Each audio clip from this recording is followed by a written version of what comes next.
نحمده ونصلي على رسوله الكريم اما بعد فاعوذ بالله من الشيطان الرجيم بسم الله الرحمن الرحيم رب اشرح لي صدري ويسر لي امري واحلل عقدة من لساني يفقهوا قولي۔ اللہ تعالیٰ کا لاکھ لاکھ شکر ہے جس نے ہمیں انسان بنایا، عقل و شعور عطا کیا، زندگی گزارنے کا بہترین سلیقہ عطا کیا، خوبصورت دین اسلام سے نوازا جو ہمیں صرف ظاہری زندگی ہی کے بارے میں رہنمائی نہیں دیتا بلکہ اس کے ساتھ ساتھ ہمارے دلوں کے اندر کے خیالات کے بارے میں بھی ہماری اصلاح کرتا ہے۔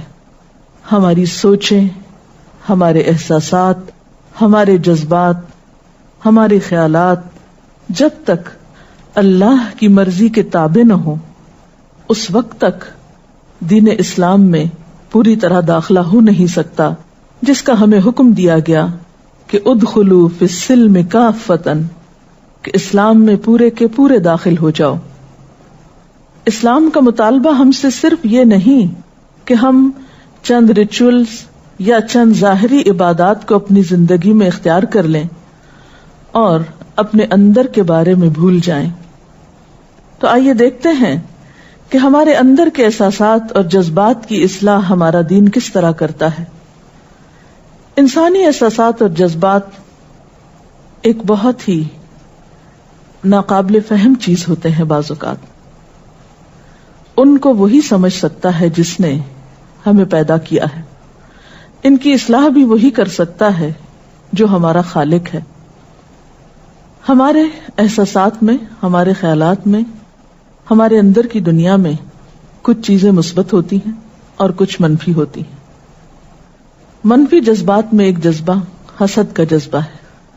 آج ہم اس موضوع پر گفتگو کریں گے اور ہم دیکھیں گے کہ ہمارا دین ہمیں اس کی اصلاح کے بارے میں کیا تعلیم دیتا ہے۔ نبی اکرم صلی اللہ علیہ وسلم نے فرمایا، ایاکم والظن فإن الظن أكذب الحديث ولا تحسسوا ولا تجسسوا ولا تنافسوا ولا تحاسدوا ولا تباغضوا ولا تدابروا وكونوا عباد الله إخوانا۔ تم لوگ بدگمانی سے بچتے رہو، کیونکہ بدگمانی سب سے جھوٹی بات ہے۔ لوگوں کے عیب معلوم کرنے کے پیچھے نہ پڑو، تجسس نہ کرو، حسد نہ کرو، کسی سے بغض نہ رکھو، کسی کی پیٹھ پیچھے برائی نہ کرو، اور اللہ کے بندو آپس میں بھائی بھائی بن جاؤ۔ اس حدیث میں جہاں اور بہت سی برائیوں سے روکا گیا ہے، وہاں ایک دوسرے سے حسد کرنے سے بھی روکا گیا ہے۔ وَلَا تَحَاسَدُوا، ایک دوسرے سے حسد نہ کرو۔ نبی صلی اللہ علیہ وسلم نے یہ بھی فرمایا کہ کسی بندے کے دل میں ایمان اور حسد اکٹھے جمع نہیں ہو سکتے۔ گویا اگر ہمیں اپنے ایمان کی حفاظت کرنی ہے، اس کی فکر کرنا ہے یا اس کو اپنے دل میں جگہ دینی ہے، تو پھر ضروری ہے کہ حسد جیسی چیز کو وہاں سے نکالا جائے۔ حسد ہے کیا چیز؟ حسد ہوتا ہے کسی صاحب نعمت، یعنی جس کے پاس کوئی نعمت ہے، کوئی اچھی چیز ہے، اس کی نعمت کو دیکھ کر جلنا، کڑنا، بے چین ہو جانا، اور پھر اس بات کی تمنا کرنا کہ یہ نعمت اس سے کسی طرح چھن جائے، اس شخص کے پاس نہ رہے، یعنی جس کے پاس اب ہے وہ، اور ساتھ یہ بھی ہو سکتا ہے کہ وہ نعمت چھن کر اس سے مجھے مل جائے۔ اب آپ دیکھیے کہ نعمتیں تو اللہ نے تقسیم کی ہیں اپنے بندوں میں، رزق وہ تقسیم کرتا ہے، صلاحیتیں وہ تقسیم کرتا ہے، شکل و صورت وہ بناتا ہے۔ کسی انسان کو کیا حق پہنچتا ہے کہ وہ اللہ کی تقسیم پر ناراض ہو؟ ایسا کرنا اللہ تعالی کو سخت ناپسند ہے اور بندے کے حق میں سخت نقصان دہ ہے۔ اس لیے نبی صلی اللہ علیہ وسلم نے ان لوگوں کو بھلائی پر بتایا جو اس چیز سے اپنے آپ کو بچا کر رکھیں۔ آپ صلی اللہ علیہ وسلم نے فرمایا، لوگ اس وقت تک بھلائی پر رہیں گے جب تک کہ ایک دوسرے سے حسد نہ کریں گے۔ گویا حسد کا جذبہ آتے ہی انسان کے اندر سے خیر نکلنے لگتی ہے اور معاشرے کے اندر خیر اور بھلائی کا فقدان ہونے لگتا ہے. اور کیوں نہ ہو ایسے، اس لیے کہ حاسد اللہ تعالی کی نعمت پر اور نعمتوں کی تقسیم پر راضی نہیں ہوتا جو اس نے اپنے بندوں کے درمیان تقسیم کر رکھی ہیں. اس لیے یہ بات بے حد ضروری ہے کہ ہم اپنے اندر اس منفی جذبے کا جائزہ لیں کہ کہیں کسی شکل میں ہمارے اندر تو ایسی کوئی چیز نہیں. نبی صلی اللہ علیہ وسلم نے فرمایا ایاکم والحسد فإن الحسد یأکل الحسنات کما تأکل النار الحطب. لوگوں حسد سے بچو، کیونکہ حسد نیکیوں کو اس طرح کھا جاتا ہے جیسے آگ لکڑیوں کو کھا جاتی ہے. گویا ہمارے لیے یہ چیز سخت نقصان دہ ہے. کیوں؟ اس لیے کہ یہ سب سے قیمتی ترین متاع کی دشمن ہے، یعنی انسان کی ہوئی نیکیوں کی. اب دیکھیے کہ نیکی کرنا ایک مشکل کام ہوتا ہے. بعض نیکی کے کام ایسے ہوتے ہیں جو ہم بہت ہی مشکل سے کرتے ہیں، بہت محنت سے کرتے ہیں. لیکن اگر نیکی کرنے کے بعد ساتھ حسد بھی کر رہے ہیں تو اپنے دشمن ہم خود بن جاتے ہیں. حاسد بنیادی طور پر تو دوسروں کے ساتھ برا کر رہا ہوتا ہے، دوسروں کے لیے برے جذبات رکھتا ہے، دوسروں کو نقصان پہنچانے کے درپے ہوتا ہے، دوسروں کے لیے بری تمنائیں اور خواہشات رکھتا ہے، لیکن دراصل خود اپنا نقصان کر رہا ہوتا ہے. نبی صلی اللہ علیہ وسلم نے اپنی امت کو خبردار کیا تھا کہ کہیں ایسا نہ ہو کہ تمہارے اندر بھی یہ خرابیاں آنے لگے. آپ نے فرمایا تمہاری طرف پچھلی قوموں کی بیماریاں حسد اور بغض سرایت کرائیں گی جو مونڈ ڈالیں گی. میں یہ نہیں کہتا کہ یہ بالوں کو مونڈ دینے والی ہیں، بلکہ یہ دین کو مونڈ دینے والی ہیں. یعنی انسان کے اندر پایا جانے والا حسد اور بغض انسان کے دین کا صفایا کر دیتا ہے. یعنی ایک حدیث سے پتہ چلتا ہے کہ وہ نیکیوں کا صفایا کر دیتا ہے، دوسری جگہ فرمایا کہ وہ دین کا ہی صفایا کر دیتا ہے. تو گویا یہ ایک ایسی مہلک چیز ہے، ایسی ہلاکت آمیز چیز ہے کہ جس کی موجودگی میں دین کا تصور نہیں، ایمان کا تصور نہیں، نیکی باقی نہیں. آپ نے یہ بھی فرمایا کہ 2 بھوکے بھیڑیے بکریوں کے گلے کو اتنا نقصان نہیں دیتے جس قدر مال کی حرص اور حسد مسلمانوں کے دین کو برباد کرنے والا ہے. گویا مال کی حرص اور دوسرا حسد یہ انسان کے دین کو اس سے زیادہ نقصان دیتا ہے جس طرح بھوکا بھیڑیا بکریوں کے گلے میں گھس کے بکریوں کی ہلاکت کا سبب بنتا ہے. آپ صلی اللہ علیہ وسلم نے یہ بھی فرمایا کہ حسد کرنے والا، چغلی کرنے والا، کہانت کرنے والا مجھ سے نہیں اور نہ میں اس سے ہوں. گویا آپ صلی اللہ علیہ وسلم ایسے شخص سے بری الذمہ ہوتے، اسے قبول نہیں فرماتے.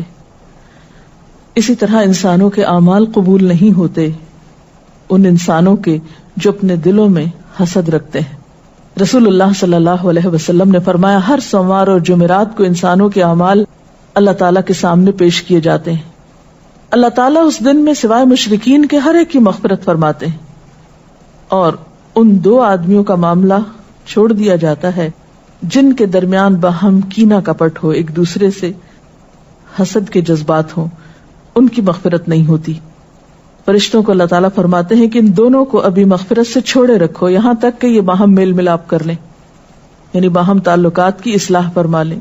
اب سوال یہ پیدا ہوتا ہے کہ جو چیز اس قدر نقصان دہ یعنی دینی اعتبار سے، وہ دنیاوی اعتبار سے بھی انسان کے لیے بہت نقصان دہ ہے. ہم دیکھتے ہیں کہ حسد کرنے والا سب سے پہلے اپنے آپ کو نقصان دیتا ہے، جلتا رہتا ہے، کڑتا رہتا ہے، اپنے آپ کو تکلیف پہنچاتا رہتا ہے، غم کا شکار ہوتا ہے، پھر غصے کا شکار ہوتا ہے، پھر دوسرے انسانوں کے ساتھ صحیح طور پر معاملہ نہیں کر پاتا، جواباً ان سے کوئی خیر اس کو نہیں ملتی. یعنی اگر آپ بد اخلاق ہیں تو کیسے ہو سکتا ہے کہ دوسرے لوگ آپ کے ساتھ زیادہ دیر تک خوش اخلاقی سے پیش آتے رہیں اور آپ کو برداشت کریں. پھر اسی طرح اس سے مزید کئی برائیاں جنم لیتی ہیں جس سے انسان حسد کرتا ہے، اس کی غیبت شروع کر دیتا ہے، بعض اوقات اسے نقصان پہنچانے کی کوشش کرتا ہے، اسے ستانے کی کوشش کرتا ہے. مثلا ہم دیکھتے ہیں کہ ابلیس نے حضرت آدم علیہ السلام سے حسد کیا، اللہ تعالیٰ کے حکم سے انکار کر دیا، اور اس طرح اللہ تعالی کی نظروں میں ملوم اور مذموم قرار پایا. پھر آدم علیہ السلام کے 2 بیٹے حابیل اور قابیل. قابیل کو حابیل سے حسد ہوا کہ اس کی قربانی کیوں قبول ہو گئی اور اس کی اپنی کیوں نہیں ہوئی، تو اس بنا پر اس نے اپنے بھائی کو قتل کر دیا. اس طرح دنیا میں سب سے پہلا جرم قتل کی صورت میں، قتل انسانی کی صورت میں وجود میں آیا. تو گویا حسد قتل کا سبب بنا. پھر اسی طرح ہم دیکھتے ہیں کہ حضرت یوسف علیہ السلام کے بھائیوں کو ان سے حسد ہوا تو کس طرح وہ قطع رحمی کا شکار ہوئے، کس طرح انہوں نے اپنے بھائی کو نقصان دیا. اسی طرح انسان جن لوگوں سے، عام انسان بھی جن لوگوں سے حسد کرتے ہیں ان کے ساتھ کبھی اچھا سلوک نہیں کر پاتے، خونی رشتوں کی بے حرمتی ہونے لگتی ہے، دوسروں کو انسان حق سے محروم کر دیتا ہے. اسی طرح ہم دیکھتے ہیں کہ بنی اسرائیل رسول اللہ صلی اللہ علیہ وسلم پر ایمان حسد ہی کی بنا پر نہ لائے، جس طرح کہ قرآن پاک میں ذکر آتا ہے. تو گویا حسد انسان کو بسا اوقات بڑے بڑے قصور اور بڑے بڑے جرائم میں پھانس دیتا ہے، جس سے بسا اوقات نکلنا بھی مشکل ہوتا ہے اور انسان کو توبہ کی توفیق بھی نہیں ہوتی، کیونکہ انسان کی ساری صلاحیتیں ماری جانے لگتی ہیں، انسان کی سوچ سمجھ مغلوب ہو کر رہ جاتی ہے.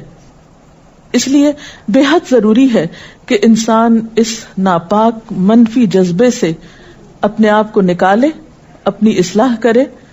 تو سوال یہ پیدا ہوتا ہے کہ انسان اصلاح کیسے کرے، انسان اپنے آپ کو حسد سے کیسے بچائے. سب سے پہلے تو اسے یہ علم ہونا چاہیے کہ یہ چیز اس کے اپنے لیے کتنی نقصان دہ ہے، اس کی دین کے لیے، اس کی دنیا کے لیے، اس کی آخرت کے لیے. اور پھر اگر اس کو اس بات کا احساس ہو جائے گا کہ یہ چیز نقصان دہ ہے تو انشاءاللہ پھر اس نقصان سے نکلنے کے لیے شعوری کوشش بھی کرے گا. اس شعوری کوشش میں سب سے پہلے تو دعا مانگنی چاہیے. دعا انسان کوئی بھی مانگ سکتا ہے، لیکن خاص طور پر اگر یہ قرآنی دعا مانگی جائے تو انشاءاللہ فائدہ ہوگا. ربنا اغفر لنا ولاخواننا الذین سبقونا فی الایمان ولا تجعل فی قلوبنا غلا للذین آمنوا ربنا انک رؤوف الرحیم. اے ہمارے رب، ہمیں اور ہمارے ان سب بھائیوں کو بخش دے جو ہم سے پہلے ایمان لائے، اور ہمارے دلوں میں اہل ایمان کے لیے کوئی بغض نہ رکھ. اے ہمارے رب، تو بڑا مہربان اور رحیم ہے. پھر اسی طرح یہ ہے کہ انسان جذبہ حسد کو رشک میں بدل دے، کیونکہ رشک جائز ہے. وہ کیسے؟ کہ جس شخص کی نعمت پر آپ کڑ رہے ہیں تو اس کے لیے یہ تمنا کرنے کی بجائے کہ یہ نعمت اس سے چلی جائے، اس تمنا کو چھوڑ کر آپ کیا کریں کہ یا اللہ یہ نعمت مجھے بھی عطا کر. جیسا کہ قرآن پاک کی ایک آیت میں آتا ہے وَاسْأَلُ اللَّهَ مِن فَضْلِهِ، اللہ سے اس کا فضل مانگو. یعنی اللہ تعالی کی ذات ایک پاک ہر طرح کی قدرت رکھتی ہے، ہر کام اللہ سبحانہ وتعالی کے ہاتھ اور اختیار میں ہے، اس کے خزانے وسیع ہیں. اگر وہ کسی اور کو نعمت دے سکتا تو آپ کو بھی دے سکتا ہے. اس لیے مایوس ہونے کی بجائے اور دوسرے کی نعمت چھننے کی دعا کرنے کی بجائے یا حسد میں مبتلا ہونے کی بجائے انسان اپنے لیے خیر و بھلائی اور عافیت کی دعا کرنے لگے، اور خصوصاً یہ دعا کثرت سے مانگے اللہم انی اسألک من فضلک العظیم، کہ اے اللہ میں تیرے بڑے فضل کا سوال کرتا ہوں. پھر اسی طرح اس انعام و اکرام کو یاد رکھے جو حسد ترک کرنے والوں کے لیے ہے. نبی صلی اللہ علیہ وسلم ایک مرتبہ اپنی مجلس میں صحابہ کرام کے ساتھ تشریف فرما تھے کہ ایک شخص دور سے آتا دکھائی دیا. آپ نے فرمایا کیا میں تم کو دکھاؤں وہ شخص جو اہل جنت میں سے ہے؟ تو ایک شخص مجلس میں داخل ہوئے. دوسرے روز آپ نے پھر یہی فرمایا تو وہی شخص داخل ہو رہے تھے. تیسرے روز آپ نے یہی بات فرمائی اور وہی شخص داخل ہو رہے تھے. تو صحابہ کرام رضی اللہ تعالی عنہم میں سے ایک صحابی کو اس بات کا بہت تجسس ہوا کہ ان کا عمل کیا ہے جس کی بنا پر انہیں جنت کی بشارت دی گئی ہے. تو وہ کسی طرح بہانہ کر کے ان کے ساتھ ان کے گھر میں رہے اور ان کا سارا عمل اور عبادت دیکھتے رہے. تو انہوں نے دیکھا کہ وہ اپنے فرائض پابندی سے ادا کرتے ہیں اور باقی معمول کی عبادت ہے، کوئی بہت ایکسٹرا آرڈنری چیز یا غیر معمولی چیز ان کے عمل میں دکھائی نہیں دی. تو انہوں نے آخر ان سے سوال کیا کہ ایسی کیا چیز ہے، وہ کون سا عمل ہے جو مجھے نظر نہیں آ رہا لیکن آپ کے اندر ہے، جس کی بنا پر آپ صلی اللہ علیہ وسلم نے آپ کے بارے میں جنت کی بشارت دی ہے؟ تو انہوں نے کہا کہ تم نے میرا عمل تو دیکھ لیا ہے، ہاں 2 چیزیں ایسی ہیں. ایک تو یہ کہ میں کسی سے کینہ نہیں رکھتا، اور دوسرے یہ کہ کسی بھلائی پر جو اللہ نے کسی دوسرے کو دے رکھی ہو میں اس پر اس سے حسد نہیں کرتا. یعنی میں خوش ہوتا ہوں دوسرے کی نعمت دیکھ کر، کڑتا نہیں ہوں، حسد نہیں کرتا. اور شاید یہی وجہ ہے کہ جو بظاہر عمل میں نظر تو نہیں آتی کسی کو، لیکن اسی بنا پر اللہ تعالیٰ نے انہیں جنت کی بشارت دی رسول اللہ صلی اللہ علیہ وسلم کے ذریعے. بہرحال ہم میں سے ہر شخص کو اپنا جائزہ لینے کی ضرورت ہے، اپنا محاسبہ کرنے کی ضرورت ہے، اور ان انعامات کو یاد رکھنے کی ضرورت ہے جو ایسے تمام جذبات سے خود کو پاک کرنے پر ہی حاصل ہو سکتے ہیں. کیونکہ روایات میں یہ بات بھی پتہ چلتی ہے کہ جو شخص یہ 3 کام کرے وہ قیامت کے دن عرش الہی کے سائے تلے ہوگا. ان میں سے ایک، لوگوں پر اللہ تعالیٰ کے انعامات دیکھ کر حسد نہ کرے، دوسرے اپنے ماں باپ کی نافرمانی نہ کرے، اور تیسرے کسی کی چغلی نہ کرے. تو اللہ تعالیٰ ہمیں ان لوگوں میں شامل کرے جنہیں ظاہری اعمال کے ساتھ ساتھ اپنے باطن کی اصلاح کی فرصت ہے، اس پر بھی ان کی توجہ ہے، اور اسی پر معاشرے کی خوشحالی اور باہم تعلقات کی عمدگی کا انحصار ہے. اس سلسلے میں اگر آپ کے ذہن میں کوئی سوال ہو تو آپ کر سکتے ہیں. ڈاکٹر صاحب، میرا سوال یہ ہے کہ جیسا کہ آپ کو معلوم ہے کہ ہمارے معاشرے میں ذہنی بیماریاں بہت زیادہ تیزی سے پیدا ہو رہی ہیں، اور ڈپریشن اور مینٹل اسٹریس کو اس بات کا ڈاکٹرز یہ کہہ رہے ہیں کہ یہ ایک بہت الارمنگ اسٹیٹ پہ بڑھ رہا ہے یہ. تو کیا آپ یہ سمجھتی ہیں کہ یہ حسد کا ہی ایک سب رزلٹ ہے، یا حسد کے نتیجے میں پیدا ہونے والی ذہنی بیماریاں ہیں؟ جی ہاں، آپ کی بات درست ہے کہ ایک بہت بڑا سبب ذہنی بیماریوں کا حسد بھی ہے، کیونکہ حسد ان خرابیوں میں سے ہے، ان چیزوں میں سے جس سے آگے بہت سی بیماریاں پھوٹتی، بہت سی انسانی اخلاقی خرابیاں جنم لیتی ہیں.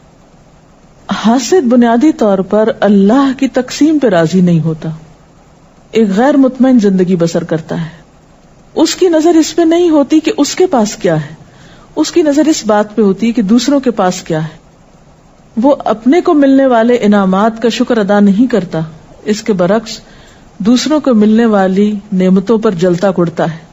جب ایک انسان دوسرے کو ملنے والی چیز کو قبول نہ کر پائے، پھر حالات سے سمجھوتا نہ کر پائے اور اسی غم میں گھلتا رہے، تو نتیجتاً اس سے کئی ایک چیزیں سامنے آئیں گی جو الٹیمیٹلی کیوٹ ڈپریشن کی شکل میں بھی تبدیل ہو سکتی ہیں. حاسد کے حسد اور اس کے شر سے بچنے کے لیے کیا کیا جائے؟ بات یہ ہے کہ جب کوئی شخص حسد میں مبتلا ہوتا ہے تو پھر چین سے نہیں بیٹھتا. اس کی کوشش یہ ہوتی ہے کہ جس سے وہ حسد کر رہا ہے اس کو کسی نہ کسی طرح نقصان پہنچائے تاکہ وہ اللہ کی طرف سے ملنے والی نعمت سے فائدہ نہ اٹھا سکے. اب جس سے حسد کیا جا رہا ہوتا ہے بعض اوقات اس کا کوئی اس میں قصور نہیں ہوتا، لیکن وہ حاسد کی طرف سے پہنچنے والی تکلیف پر پریشان ہوتا ہے. بعض اوقات وہ تکلیف زبانی ہو سکتی ہے، بعض اوقات کوئی عملی اقدام ہو سکتا ہے. تو ایسی صورت میں ہمارے دین نے ہمیں ایسے طریقے بھی بتائے ہیں جن پر عمل کر کے ہم حاسد کے شر سے بچ سکتے ہیں. ان میں ایک طریقہ تو معوذتین کا پڑھنا ہے، قل اعوذ برب الفلق پوری اور قل اعوذ برب الناس پوری صبح اور شام 3 بار پڑھنے کا حکم ہے.